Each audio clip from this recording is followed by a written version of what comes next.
భద్రాద్రి కొత్తగూడెం జిల్లాలో పోలీసులు వాహన తనిఖీలు నిర్వహించారు. ఈ తనిఖీల్లో భారీగా గంజాయిని పట్టుకున్నారు. సోదాల్లో 1,11,00,000 విలువైన గంజాయిని పోలీసులు పట్టుకున్నారు. తనిఖీలు చేస్తుండగా అశోక్ లేలాండ్ లో ప్రయాణం చేస్తున్న 4 వ్యక్తులు పోలీసులను చూసి వెనుకకు మళ్లించగా పోలీసులకు అనుమానం వచ్చి ఆ వాహనాన్ని పట్టుకోగా గంజాయి పట్టుబడిందని పోలీసులు వెల్లడించారు. 222.9 kgs of dry ganja seize చేయడం జరిగింది. దీని వర్త్ వచ్చేసి 1,11,00,000 రూపాయల వర్త్ ఇది. దీంట్లో 4 మెంబర్స్ అక్యూజ్డ్ అరెస్ట్ చేయడం జరిగింది. దీంట్లో ఇంకా 3 అక్యూజ్డ్ అబ్స్కాండింగ్లో ఉన్నారు. వాళ్ళ కోసం కూడా స్పెషల్ టీమ్స్ ఫామ్ చేసి ప్రయత్నం చేస్తున్నాము.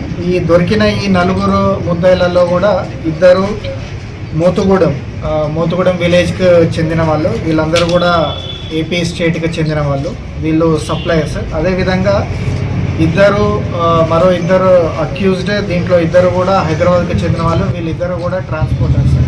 వీళ్ళు బేసికల్గా ఏంటంటే మల్కాన్గిరి ఒరిస్సా నుంచి వయా మోతుగూడెం తీసుకెళ్ళి దీన్ని సోలాపూర్ మహారాష్ట్ర రాష్ట్రానికి తీసుకెళ్ళాలి వీళ్ళ ప్లాన్ ప్రకారం.